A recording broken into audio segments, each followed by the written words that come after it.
Pour garder les bonnes habitudes, aujourd'hui je vais vous présenter un avion, un chasseur que vous avez été nombreux à me demander depuis que j'ai commencé à faire ce format de vidéo.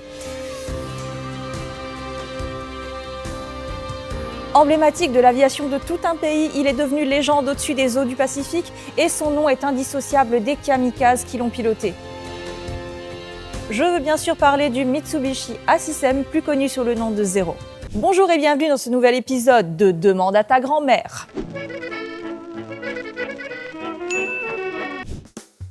C'est bientôt Noël, vous cherchez un cadeau unique pour offrir à quelqu'un que vous aimez? Ou alors vous voulez tout simplement vous faire plaisir? Pourquoi ne pas vous tourner vers une montre ou un bijou Holzkern, le partenaire de cette vidéo? Holzkern, c'est une entreprise familiale fondée en Autriche en 2015. Il fabrique des montres et bijoux pour hommes et femmes, faits à partir de matériaux naturels comme du bois, de la pierre ou du nacre, et ça rend chaque pièce vraiment unique. J'ai eu un coup de cœur particulier pour leurs montres. Que vous aimiez les modèles classiques et intemporels ou les styles plus modernes, il y en a pour tous les goûts. Moi, vous vous doutez bien vers quoi je me suis tournée. Ce sont certes pas des repros de montres d'époque, mais leurs modèles au design classique ne trancheront pas avec une tenue bien vintage. Précises et solides, les montres sont adaptées pour un usage quotidien avec des bracelets en bois, en cuir ou en acier inoxydable. Et oui, vous avez bien entendu, en bois. Si j'en ai choisi deux très jolis mais classiques, Julien a préféré un chronographe en noyer et marbre. Et comme ça, il pourra facilement comptabiliser les longues heures qui passent à monter les vidéos. Toutes les collections sont garanties 2 ans et la livraison est offerte dans le monde entier. Pour la Black Week, Holzkern lance sa plus grande promotion de l'année. 30% de réduction en passant par mon lien en description. Attention, pour en profiter, vous n'avez que jusqu'au 1er décembre, alors ne traînez pas. Pour soutenir mon travail sur la chaîne, passez bien par le lien en description. Merci encore à Holzkern et bonne vidéo. Encore une fois, nous sommes sur l'aérodrome de La Ferté-Alais au musée Volant-Salis et l'appareil qui se trouve juste derrière moi est une réplique de Mitsubishi A6M que vous pouvez admirer au musée et elle est faite à partir d'un T6 texan américain. J'essaye même pas de vous cacher que c'est pas un vrai Zero parce que j'en vois déjà avec les doigts qui tremblent, prêts à lâcher un commentaire pour m'expliquer que c'est pas un vrai. Je sais, vous en faites pas. Et restez bien jusqu'à la fin parce que ce type de modèle transformé est assez commun et c'est une histoire que je vais vous raconter aussi. Mais avant tout, concentrons-nous sur le vrai Zero, ce chasseur japonais emblématique de la Seconde Guerre mondiale. C'est en 1937, alors que la marine impériale japonaise avait récemment mis en service son Mitsubishi A5M Claude, qui lui cherche déjà un successeur. Claude, c'est pas le nom original, on n'est pas dans le club Dorothée, c'est le surnom donné par les Alliés à ce modèle, parce que c'est quand même plus simple à retenir que Kyuroku Shiki Kanjo Sentoki, qui signifie chasseur embarqué type 96. En mai 1937, le cahier des charges est établi pour créer un nouveau chasseur embarqué qui servira les unités de première ligne à bord des porte-avions. On prend les mêmes et on recommence, et tout comme pour son prédécesseur, on envoie toutes ses exigences à Nakajima, important constructeur d'avions japonais à cette période, et à Mitsubishi. Et forcément, Mitsubishi, ça vous parle, vous connaissez cette entreprise japonaise.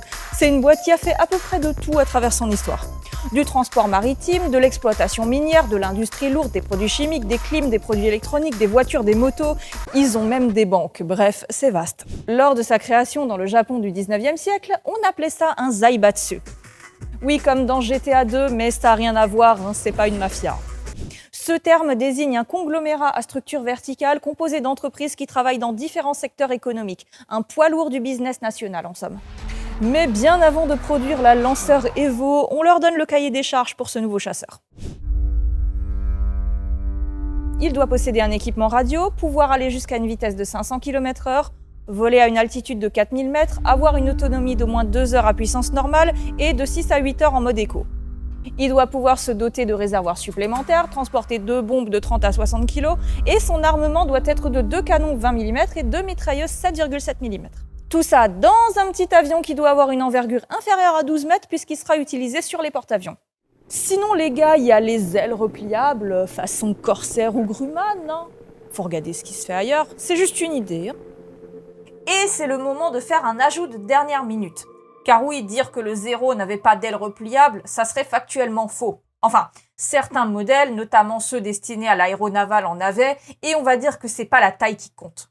Une toute petite section d'ailes pouvait se replier manuellement pour gagner un précieux mètre pour le rangement sur les porte-avions et en particulier le passage dans l'ascenseur menant sur le pont. Ce pliage, il se faisait à la main. Chez Nakajima, ils disent que respecter toutes ces demandes, c'est pas possible. Du coup, ils abandonnent l'idée et tentent même pas de le faire. Mais chez Mitsubishi, on a l'esprit shonen, alors comme j'ai dit, on reprend les mêmes et on recommence. Le A5M, il est déjà plutôt pas mal, alors c'est son concepteur, l'ingénieur Jiro Horikoshi, qui s'y colle. Et si son nom vous parle, c'est peut-être parce que vous avez vu le film d'animation Le vent se lève d'Hayao Miyazaki qui s'est inspiré de son histoire. Contrairement à d'autres, Horikoshi pense que c'est faisable, mais à une seule condition. Cet avion doit être le plus léger possible. Et pour ça, il sera fait dans un nouvel alliage d'aluminium, l'extra super Duralumine, une innovation nippone développée par le docteur Igarashi chez Sumitomo Metals en 1936. Cette contrainte de poids vient du fait que les moteurs fabriqués au Japon à l'époque avaient une puissance assez limitée. Sans partenaire extérieur avec qui échanger les progrès technologiques, ils doivent faire avec ce qu'ils ont sous la main. Et pour réduire vraiment au max le poids de l'avion, il n'était pas équipé de blindage de protection pour le pilote, ses ailes étaient directement intégrées au fuselage et ses réservoirs n'étaient pas auto-obturants. Autant vous dire que vu comme ça, le concept est assez flippant car on semble ne pas hésiter à sacrifier la sécurité pour les performances. Le prototype du Mitsubishi A-System volera le 1er avril 1939 et c'est pas une blague. Malgré ce que les gars de chez Nakajima pensaient, il réussit à cocher toutes les cases du brief. Lancé en production la même année, il est équipé d'un moteur de chez Nakajima justement, le Sakae 12. Avec son excellente manœuvrabilité, son long rayon d'action et sa puissance de feu, le Mitsubishi Zero deviendra un symbole de la puissance aérienne japonaise. Ce chasseur mythique et ses nombreuses variantes seront produits à un peu moins de 11 000 exemplaires durant tout le conflit par Mitsubishi, sous licence par Nakajima et Hitachi. Oui, le même Hitachi qui fait les télés, les motos, les pelleteuses et bien d'autres trucs, enfin Zaibatsu quoi. Et maintenant, vous allez me demander pourquoi il s'appelle Zero. Non, ça fait pas très japonais en plus, parce que c'est bien zéro comme le chiffre, qui est pas un mot qui par hasard se prononcerait pareil. Son nom complet est chasseur embarqué type 0.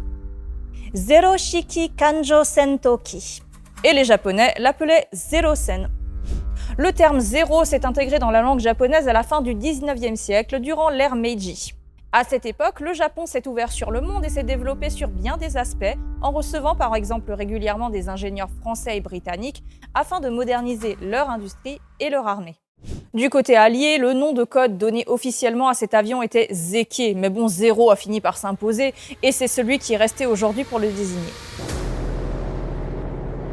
Le baptême du feu pour le Zéro se déroulera en Chine en 1940, où il fera preuve de son efficacité et contribuera fortement à la domination du ciel asiatique par les Japonais. Galvanisés par cette supériorité technique et ses succès, ils ont en quelque sorte pris la confiance, pour le dire vulgairement. Et c'est avec cet excès de confiance qu'ils lancent le 7 décembre 1941 la très célèbre attaque surprise de Pearl Harbor. Parmi les pilotes présents lors de cette attaque qui marque l'entrée des États-Unis dans la Seconde Guerre mondiale, il y avait Kaname Harada. Et il mérite que je vous raconte son histoire. Né en 1916, il rejoint la marine impériale japonaise à l'âge de 17 ans en 1933. Il obtient son diplôme de pilote en 1937 et sera affecté en Chine la même année. Harada ne participera à aucun combat aérien pendant la Seconde Guerre sino-japonaise, mais lors de son séjour, il assistera à un événement qui le marquera pour toujours. Et c'est important de le mentionner car il contribuera à forger sa vision des choses et à la fin de son histoire. En décembre 1937, l'armée japonaise vient de s'emparer de Nankin, alors capitale du pays. Pendant plusieurs semaines, les occupants ont massacré des dizaines de milliers de civils chinois et de prisonniers des armées, souvent accusés à tort d'être des soldats déguisés. Exécutées de manière systématique, les victimes étaient parfois alignées au bord du fleuve Yangtze, fusillées ou tuées à coups de baïonnette. On estime qu'entre 100 et 200 000 personnes ont péri durant ce qui est connu comme le massacre de Nankin. Et c'est de ce genre de crime de guerre dont Kaname Harada sera témoin alors qu'il a tout juste le début de la vingtaine.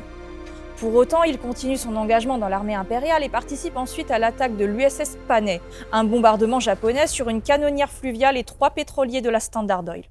Comprenez bien qu'à ce moment-là, les Japonais et les Américains n'étaient pas encore en guerre. Mais cet incident, qui était soi-disant une erreur parce qu'on n'avait pas vu qu'il s'agissait d'un bateau américain, aggrave les tensions entre les deux pays. Tu m'étonnes. Je ne sais pas si c'était pour calmer le jeu, mais le gouvernement japonais a présenté des excuses officielles et versé une indemnité pour cette action, tout en continuant d'affirmer que cette attaque n'était pas intentionnelle. Comme je vous l'ai dit, en 1941, Harada sera là pour l'attaque de Pearl Harbor à bord de son Mitsubishi A6M. Et même s'il vole ce jour-là, il ne participe pas au combat en tant que tel. Il est chargé d'effectuer des patrouilles de protection au-dessus de la flotte japonaise. C'est plus tard dans sa carrière que les choses sérieuses commencent. Il participe à la bataille de Ceylan dans l'océan Indien, où il abat 2 bombardiers Bristol Blenheim et 3 chasseurs britanniques, et même 5 selon ses propres dires. Lors de la bataille de Midway en 1942, d'autres victoires sur des avions américains s'ajoutent au tableau de chasse de Kaname Harada. Et en octobre 1942, il vole dans le cadre de la campagne de Guadalcanal. Ici, il fait partie de l'escorte d'un escadron de bombardiers torpilleurs. Lorsque ceux-ci tentent d'attaquer leur cible, des Grumman F-4F Wildcat américains les interceptent et Harada est touché. Blessé au bras, il tente de garder le contrôle de son appareil gravement endommagé, mais il s'écrase sur l'île Santa Isabel dans l'archipel des îles Salomon. Harada survit miraculeusement au crash et parvient tant bien que mal à se dégager de la carcasse de son avion. Il marchera plusieurs jours dans la jungle et réussira à atteindre une base japonaise de sous-marins de poche. En plus de ses blessures, il est atteint de la malaria et de la dengue, autant le dire, il n'était pas dans un bel état.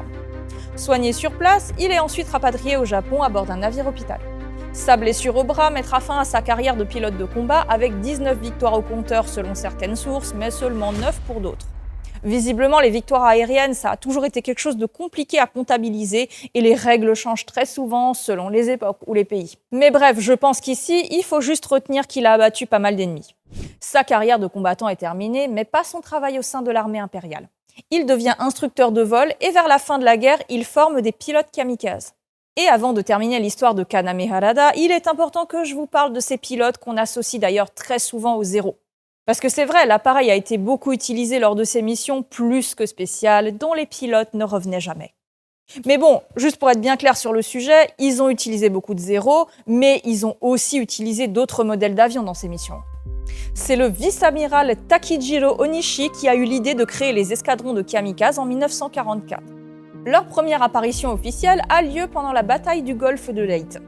Depuis que l'aviation de guerre existe, il y a toujours eu des pilotes qui se sont délibérément écrasés sur leur cible, qu'ils soient japonais ou d'autres pays d'ailleurs. Mais c'était bien souvent une manœuvre de dernier recours. Des hommes blessés dans des appareils endommagés qui n'avaient aucune chance de revenir. N'ayant plus rien à perdre et dans un ultime sacrifice, ils voulaient une dernière fois infliger un maximum de dégâts à l'ennemi. En 1944, les escadrons aériens japonais se font généralement décimer par les Américains, plus expérimentés. Et face à cet état de fait, certains pilotes ont alors eu le raisonnement suivant. Comme de toute façon on va y passer, autant que notre mort ne soit pas vaine. Ils proposent alors de se jeter sur les navires américains équipés d'une bombe pour maximiser les dégâts. Au départ, l'état-major n'est pas convaincu. Ils sont pas là pour former des pilotes à usage unique. Mais leur avis ne tardera pas à changer lorsque le 15 octobre 1944, dans l'archipel des Philippines, le contre-amiral Masafumi Arima arrache ses insignes avant de monter dans son avion et de se jeter sur le porte-avions USS Franklin. Enfin ça, c'est ce qui est raconté. Certains rapports officiels disent que cette histoire a été inventée à des fins de propagande pour motiver les soldats à se porter volontaires pour ces missions. Parce que oui, vrai ou pas, c'est clair que l'histoire d'un haut gradé qui fait lui-même le sacrifice ultime en donnant sa vie à la cause, tout de suite ça motiverait les troupes à faire de même. Mais qui sont ces pilotes prêts à se sacrifier pour leur pays? Des nationalistes fanatiques au cerveau lavé par la propagande? Absolument pas. Bien sûr, il y en a, mais souvent c'était des très jeunes hommes, des étudiants terrorisés soumis à une terrible pression sociale et militaire. Faut comprendre, c'est un honneur, c'est comme être le samouraï des temps modernes. Si vous êtes désigné, vous ne pouvez pas refuser la mission. Ce serait le déshonneur pour vous, pour votre famille, toutes les personnes de votre entourage et même le pays tout entier. C'est lourd à porter comme fardeau. Selon le témoignage d'un pilote qui, lui, a eu la chance de ne pas être désigné, il se réjouissait secrètement, mais faisait mine d'être déçu lors de l'annonce. Je sais pas vous, mais moi je comprends totalement pourquoi et je pense que j'aurais fait pareil. Avant l'attaque, les pilotes étaient réunis pour une ultime cérémonie. Tout d'abord, ils vouaient allégeance à Hirohito, l'empereur du Japon, puis après avoir récité un poème d'adieu et bu l'ultime saké en se tournant vers la région de leur naissance, ils nouaient par-dessus leur casque de vol un bandeau hachimaki blanc avec un disque rouge, les couleurs du Japon. Il existait également une variante avec le disque rouge à rayons. Le drapeau classique du Japon, celui qu'on connaît aujourd'hui comme représentant le pays, s'appelle Hinomaru. Il existait déjà durant la Seconde Guerre mondiale. Il était utilisé par les administrations et les civils. Le fameux drapeau à rayons est appelé Kyoku-jitsuki et était utilisé par l'armée et la marine impériale japonaise. Il avait un usage militaire. Il est d'ailleurs toujours utilisé par la marine japonaise de nos jours. Mais revenons à nos kamikazes. Pour se donner du courage lors de leur sacrifice, l'acte était accompagné d'un cri de guerre. Tenno Heika Banzai signifie longue vie à Sa Majesté impériale et le mot banzai est emprunté à la culture chinoise. C'est le cinéma qui le popularisera lorsque ces attaques seront mises en scène à l'écran. Parce que dans la réalité, il n'y avait personne pour vérifier s'il criait la phrase entière, juste banzai ou rien du tout. Le manga Tsubasa les ailes d'argent est une source assez intéressante sur le sujet car il met en scène un jeune pilote de 19 ans et tout ce qui se passe dans sa tête lors des derniers jours avant son sacrifice dans une guerre qu'il s'est perdue d'avance. De quoi marquer encore une fois l'esprit de Kaname Harada, qui en tant qu'instructeur de vol a accompagné nombre de ces jeunes hommes jusqu'à leur dernière mission. Après la fin de la guerre, Harada devient producteur de lait et continue sa vie tant bien que mal, marquée à jamais par les horreurs de la guerre. Il souffrait d'horribles cauchemars. Dans son sommeil, il voyait défiler les visages des pilotes alliés qu'il avait abattus pendant le conflit. Ne pouvant changer ses actions passées sur les conseils de sa femme, il décide avec elle de faire quelque chose pour les générations futures. C'est ainsi qu'il ouvre une crèche et une école maternelle dans les années 60. Il en sera le directeur jusqu'à son départ à la retraite. Dans une interview en 2013, il dira au journal The Australian : « Ma première vie a été celle d'un tueur impitoyable. Je vis encore avec un sentiment de culpabilité envers ceux que j'ai tués. Je les ai poursuivis et abattus, un acte horrible. Aujourd'hui, je vais à l'école maternelle tous les jours et j'interagis avec les enfants. Je veux cultiver chez chacun d'eux un cœur bienveillant et attentionné. » Lors d'un voyage au Royaume-Uni, il rencontre certains des pilotes qu'il a affrontés, et notamment l'Américain Joe Foss, qui serait celui qui l'a abattu. Il se rendra d'ailleurs sur l'île de Santa Isabel et parviendra à retrouver les restes de la carcasse de son avion, dont une partie sera rapportée au Japon. En 1991, il devient militant pour la paix et donne des conférences publiques. Orateur de talent, il veut avertir les nouvelles générations de Japonais en transmettant ses expériences. Selon lui, ils ne sont pas conscients de l'horreur de la guerre et il ne faut pas que ces événements se reproduisent à l'avenir. Kaname Harada décède en 2016 à l'âge de 99 ans après avoir prêché pour la cause pacifiste jusqu'à la fin.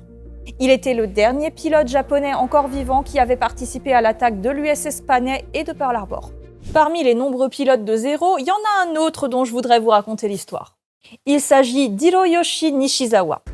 Considéré comme le plus grand as japonais, il est surnommé le diable de Rabaul, parfois le diable du Pacifique ou juste le diable. Ça donne déjà une idée du palmarès du gars. Brillant pilote, capable de faire des acrobaties aériennes impressionnantes et avec un contrôle inégalé de son appareil, il est crédité de plus de 87 victoires.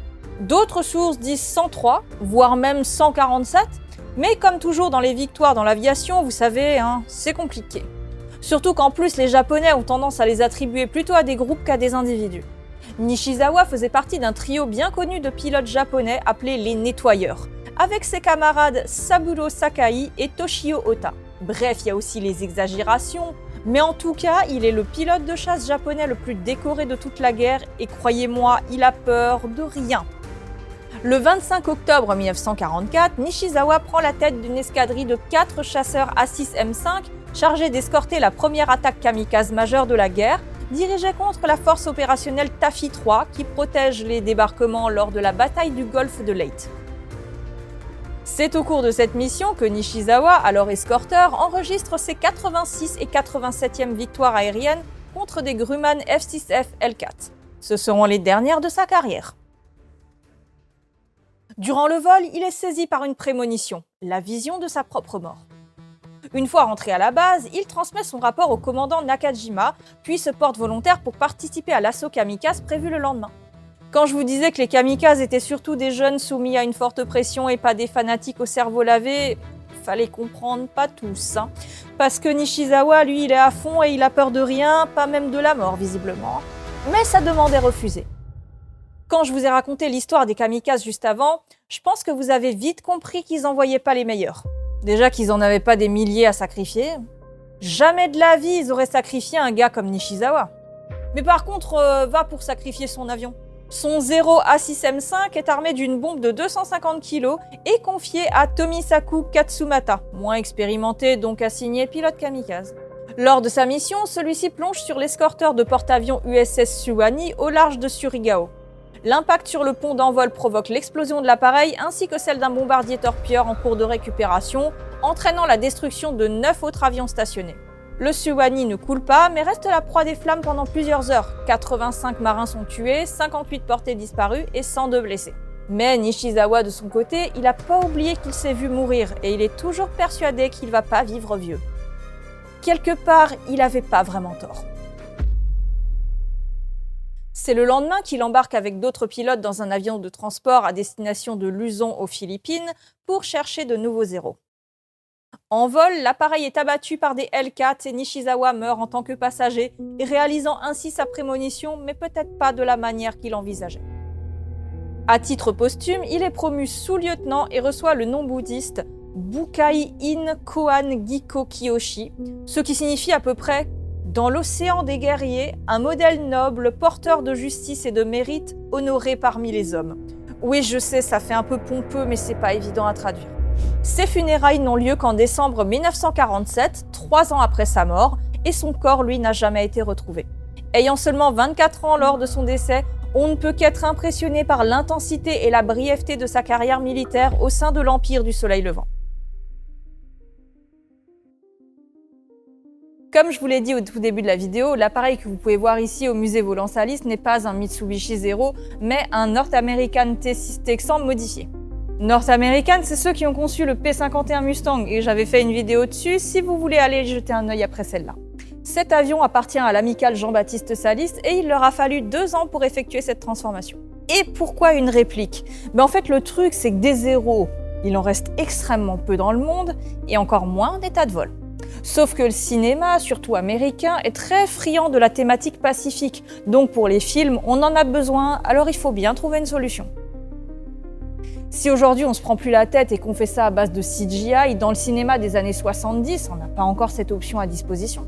Il y a donc 2 possibilités, soit on utilise des images d'archives, soit on peut transformer des T6 en zéro parce qu'ils se ressemblent un peu et que si on met pas le nez dessus, ça fait le job.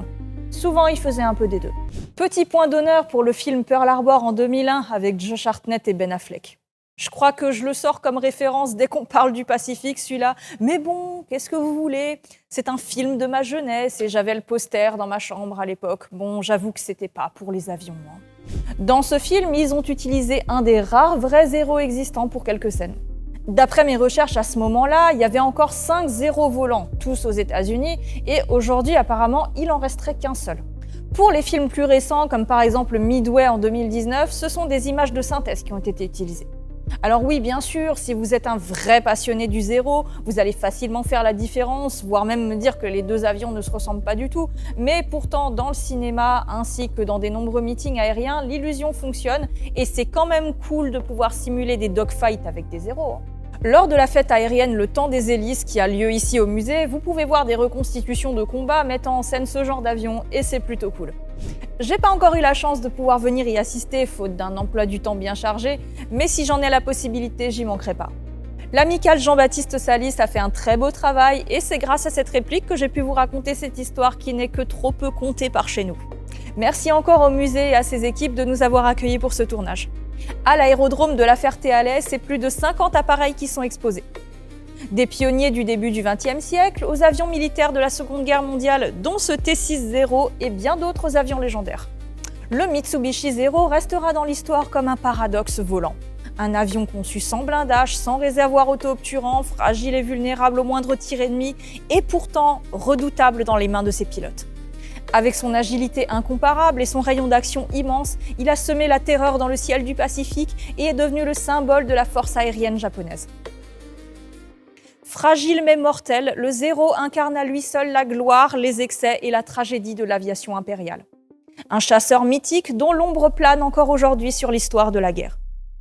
J'espère que vous avez apprécié cette histoire. Si c'est le cas, il y en a d'autres sur la chaîne et vous pouvez vous abonner pour ne pas rater les prochaines. Et moi, je vous dis à bientôt pour une prochaine vidéo. N'oubliez pas que vous pouvez profiter de 30% de réduction chez Holzkern. Suivez le lien en description, mais faites vite, c'est que jusqu'au 1er décembre.